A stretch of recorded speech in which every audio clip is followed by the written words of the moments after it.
बीडमध्ये पुन्हा एकदा मुंडे भाऊ बहीण एकत्र दिसलेत। न्यायालयाच्या कोनशिला समारंभासाठी मंत्री पंकजा मुंडे आणि आमदार धनंजय मुंडे एकत्र उपस्थित होते। धनंजय मुंडे प्रकृती अस्वास्थ्यामुळे गेल्या काही दिवसांपासून सार्वजनिक कार्यक्रमात सहभागी झाले नव्हते, मात्र आता ते पुन्हा एकदा सक्रिय झाल्याचं दिसतंय। परळी तहसील कार्यालयात ध्वजारोहण समारंभातही ते उपस्थित होते। त्यानंतर न्यायालयाच्या कोनशिला समारंभातही धनंजय मुंडे यांनी उपस्थिती लावली। यावेळी पंकजा मुंडेंसोबत त्यांनी संवाद साधला।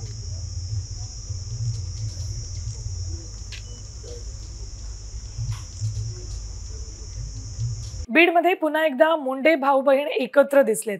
न्यायालयाच्या कोनशिला समारंभासाठी मंत्री पंकजा मुंडे आणि आमदार धनंजय मुंडे एकत्र उपस्थित होते। धनंजय मुंडे प्रकृती अस्वास्थ्यामुळे गेल्या काही दिवसांपासून सार्वजनिक कार्यक्रमात सहभागी झाले नव्हते, मात्र आता ते पुन्हा एकदा सक्रिय झाल्याचं दिसतंय। परळी तहसील कार्यालयात ध्वजारोहण समारंभातही ते उपस्थित होते। त्यानंतर न्यायालयाच्या कोनशिला समारंभातही धनंजय मुंडे यांनी उपस्थिती लावली। यावेळी पंकजा मुंडेंसोबत त्यांनी संवाद साधला।